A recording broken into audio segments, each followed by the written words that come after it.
Salut à tous les amis, c'est CryptoLVT et aujourd'hui on se retrouve pour la deuxième vidéo YouTube de la chaîne. Le principe est simple, à hauteur de 2, 3, voire 4 vidéos par semaine si le marché est vraiment volatile, je vous ferai un récap sur une sélection de crypto et je donnerai mon sentiment avec potentiellement des zones à surveiller, des idées de trade ou bien tout simplement mon avis sur certaines cryptos et leur potentiel évidemment lors de ce prochain bullrun. Pour info, ma playlist vidéo est en cours de production, donc si vous voulez pas rater ça, je vous invite à vous abonner à la chaîne. La playlist comportera 6 vidéos dans un premier temps. Je la mettrai à jour chaque semaine pour vous proposer plein de nouveaux tutos qui, j'en suis sûr, vont vous faire kiffer. Ça permettra aussi aux nouveaux de pouvoir bien comprendre les vidéos comme celle-ci, où j'en suis conscient, il y a énormément de termes techniques et de vocabulaire assez spécifique au trading. Je perds pas plus de temps, je vous laisse avec la vidéo. De retour sur les charts, dernière fois je vous ai montré 7 tendances haussières. Je vais vous enlever ça. Je vous avais matérialisé 7 tendances haussières avec la succession de ces 4 cos. On était environ ici. On était clairement sur le local top ici. Je vous avais montré le trade qui était passé sur BTC. Mais aujourd'hui, on va pas parler de ça. On va parler de cette violente baisse du BTC qui, voilà, aux yeux court terme, n'est clairement pas folle. Je vous l'accorde. Mais vous allez voir que cette baisse n'est pas si moche que ça et on peut en tirer quelques profits, on peut en tirer bénéfice.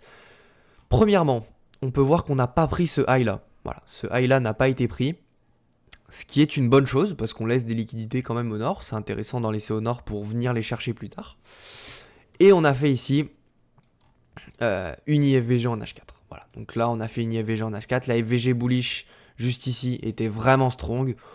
Si on la breakait, c'était sûr qu'on allait s'écraser. C'est ce qui s'est passé. On a break, on s'est écrasé. Et on a même carrément... BTC a quand même bien poussé vers le bas. On avait notre cause juste ici, que j'avais inscrit la dernière fois.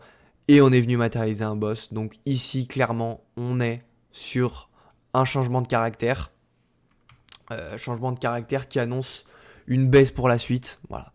Donc ici, je vous ai mis une petite flèche. Parce que oui, notre backspot a pris un coup, mais en trading, on peut toujours faire de l'argent quand ça baisse, évidemment. Donc je vous ai montré ici cette zone de IFVG qui est extrêmement strong. Et ce qu'on va vouloir chercher, c'est une figure de retournement en 30 minutes. 30 minutes qui, je le rappelle, corrobore parfaitement avec le 4 heures. Si vous trouvez une zone de retournement ici en 5 minutes, ça va pas être intéressant. Le 5 minutes ne va probablement pas inverser une tendance en 4 heures. Donc il faut un assemblement de time frame qui est correct. Donc on va essayer de chercher quelque chose en 30 minutes dans cette zone-là. On a ici aussi, je vais vous la noter, une zone de fair value gap. Et très souvent, quand les zones de fair value gap s'embriquent avec des zones de inverse fair value gap, c'est vraiment des zones de confluence. Hein. Ici, on voit le bleu plus foncé. C'est vraiment des zones de confluence très, très, très strong dans lesquelles, s'il y a des figures de retournement, c'est intéressant de trader. Donc on va regarder ça. Évidemment, je posterai sur tous mes réseaux en masse si BTC revient et si BTC décide de faire quelque chose de très clean. On va dézoomer notre chart. Ne jamais regarder les graphiques avec des œillères. Ici, on a une zone de liquidité. Voilà, une zone de liquidité avec solo et solo dans la zone des 90-91 000. C'est une première target clairement aller chercher et clairement qu'on va chercher. Voilà, ça, j'en suis assez convaincu. On a ici un lot dans la zone des 88 000 qui est aussi un lot à potentiellement aller chercher avec pas mal de liquidités. Et on a un lot ici qui est plus joli en 4 heures. Voilà, on a ces liquidités ici accumulées sous cette poche-là entre 88 000 jusqu'à 85 000 $. Est-ce que BTC va descendre jusqu'à ces 85 000 $? Pourquoi pas? On peut voir aussi une zone de fair value gap weekly. Voilà. Donc ici, on a souvent évité de la regarder en se disant qu'on n'allait pas y retourner. Mais ça semble se goupiller comme ça. Donc on va la prendre. On va la tourner à notre avantage, cette zone de fair value gap. Si le prix décide d'y revenir, on est clairement sur une zone, encore une fois, très très strong. Donc voilà. On peut aussi, quelque chose qui est très clean, voilà. Je vous l'ai déjà montré dans la vidéo précédente, les vagues correctives en A, B, puis C. Donc vous l'aurez compris, une correction A, B puis C qui vient chercher les liquidités, combler la fair value gap pour ensuite repartir à la hausse, ça serait vraiment magnifique. Voilà, ça serait magnifique.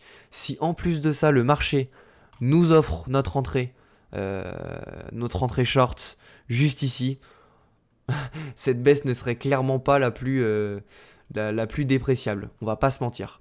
Je vais vous montrer à présent la BTC dominance.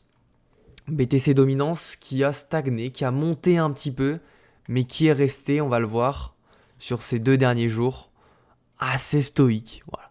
On est sur aujourd'hui moins 0,28%. On a stagné. Voilà. Cette baisse de BTC ne se représente absolument pas sur la BTC dominance. Ce qui est assez bullish sur les alts, ça veut dire que voilà, les alts suivent BTC, mais on a connu quand même ces dernières semaines des baisses de BTC qui ont enchaîné des baisses 4 fois plus supérieures sur les alts. Donc ici c'est quand même assez cool, les alts n'ont pas trop pris cher. On peut voir quand même ici le DEAI qui a pris moins 9%, le PIC moins 8%, on est quand même sur des low cap. Donc c'est normal, sur des coins comme le Solana, qui est top 3 crypto, on peut voir un moins 2%, ce qui correspond exactement avec BTC. Donc niveau alt, on est plutôt pas mal. Voilà, ça suit le BTC, c'est assez cool. On fait maintenant un tour sur le total. Le total, pour ceux qui ne savent pas, c'est toutes les capitalisations boursières de toutes les crypto-monnaies réunies, ce qui nous donne un graphique de prix qui représente donc toutes ces crypto-monnaies. On peut voir plusieurs choses. On peut voir en daily quelque chose qui n'est pas beau. Voilà, ce COS suivi d'un boss. Juste ici, donc un changement de caractère en daily. On zoome en 4 heures. Et voilà ce qu'on a matérialisé. Exactement comme sur BTC, exactement comme un petit peu sur tous les alts. COS, puis boss. Déjà dans une zone de COS boss en daily. Donc on a un double COS boss. Donc ce COS boss vient valider celui-ci. Ça correspond avec BTC.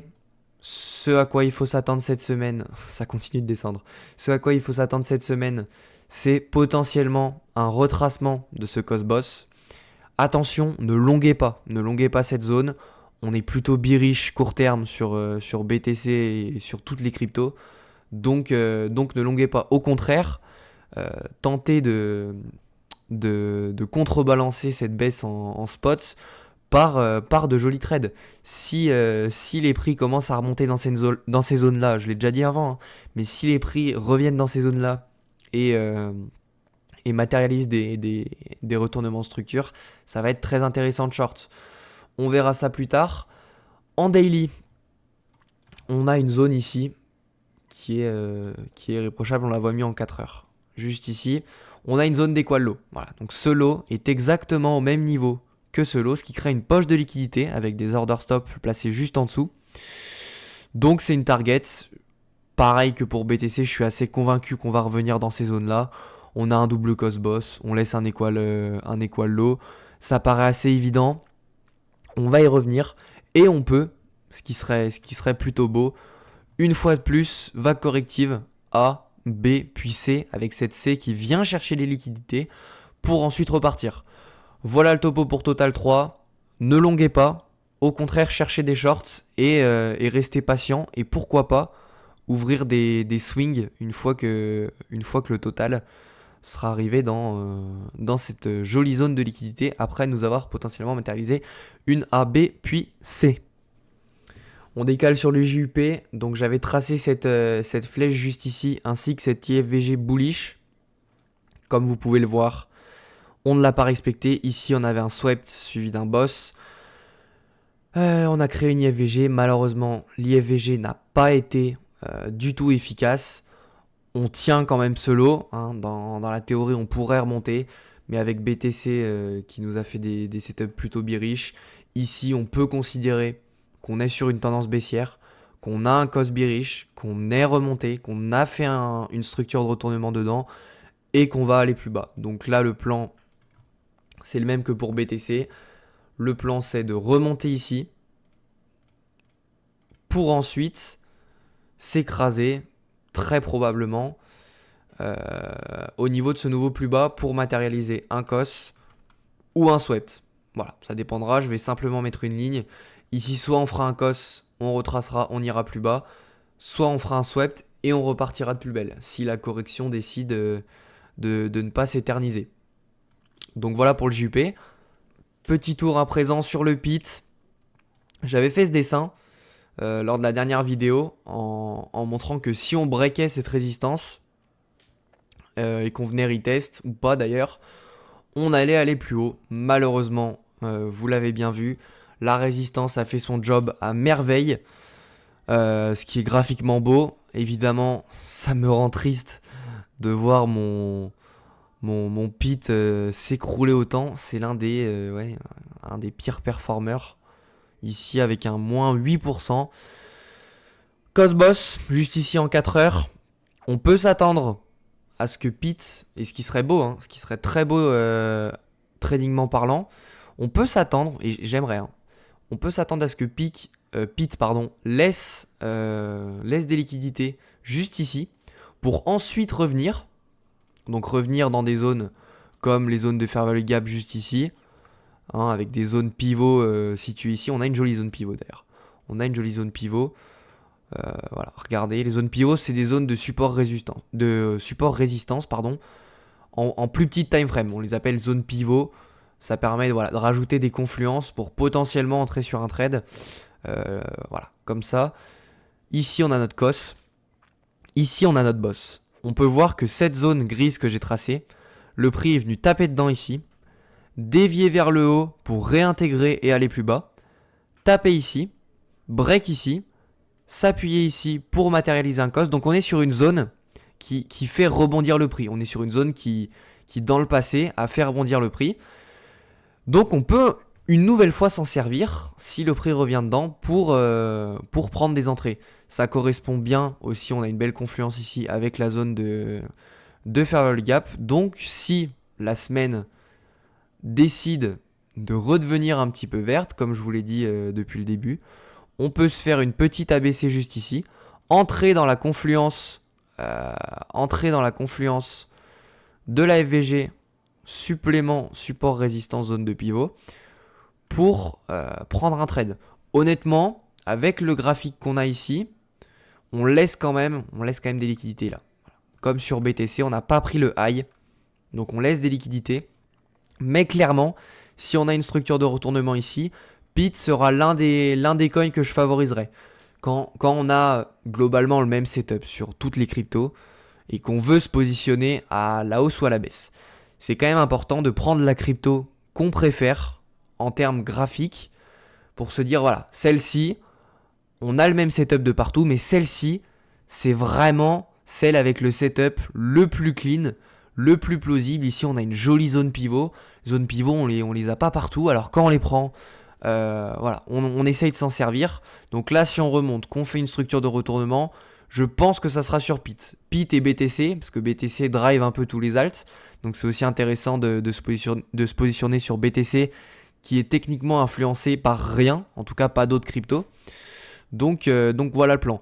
Target, on peut target les zones de liquidité ici. On va dézoomer la chart pour regarder ce qui se passe un peu. Et on peut voir ici qu'on a un lot. On va prendre ce lot là. On a même un equal low. Regardez, ce lot ici est au même niveau que ce lot là. Ce qui matérialise un equal low. Ce qui sera probablement une target. On a les lots ici aussi. Voilà, plusieurs zones de liquidité. Est-ce qu'on reviendra aussi bas ? Pourquoi pas ? J'espère pas quand même, mais pourquoi pas ? Pourquoi pas récupérer les zones ici pour ensuite repartir. PIT, petit point Fonda, on est sur l'écosystème Solana et on est sur le coin que je préfère, la crypto que je préfère en ce moment. Il a montré pas mal de force, il montre pas mal de faiblesse maintenant, mais si on revient dans ces zones, je suis quand même assez convaincu que le PIT viendra break son ATH assez rapidement dès le départ de ce bullrun pour ensuite atteindre des zones. Voilà, PIT, on peut s'attendre à 1 fois 10. Voilà, c'est quelque chose d'assez plausible. x5 aussi, ça serait une excellente performance. Sans oublier qu'on est quand même sur des cryptos de style mid-cap. Voilà, on n'est pas sur des grosses capitalisations, on n'est pas sur les plus petites capitalisations non plus. Si le bull run décide d'être assez volatile, avec pas mal de liquidités, et la mise en place des premières réformes, des premiers actes concrets politiques de Donald Trump, ça serait assez cool qu'on puisse taper des performances comme du x20 sur des coins comme le PIT. Sur ce, j'espère que la vidéo vous a plu. Si c'est le cas, n'hésitez pas à lâcher votre meilleur pouce bleu. On se retrouve ce week-end pour une nouvelle vidéo récap. C'était Crypto LVT.